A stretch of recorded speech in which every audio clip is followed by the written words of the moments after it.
দলে দলে গ্রামে গ্রামে ছড়িয়ে দিয়েছি যাতে করে তোমরা পরিচিত হতে পারো।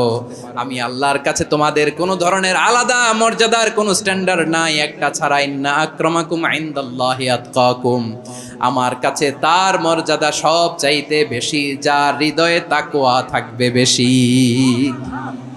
আল্লাহর কাছে ধনী গরিবের পার্থক্য নাই, লম্বা খাটোতে পার্থক্য নাই, আরব অনারবে পার্থক্য নাই।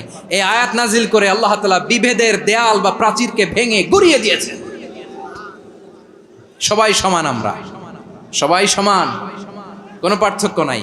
তাহলে আমরা এক উম্মাহ। আওয়াজ করে বলতে হবে, আমরা কি? আমরা কয় উৎস থেকে এসেছি? এক উৎস।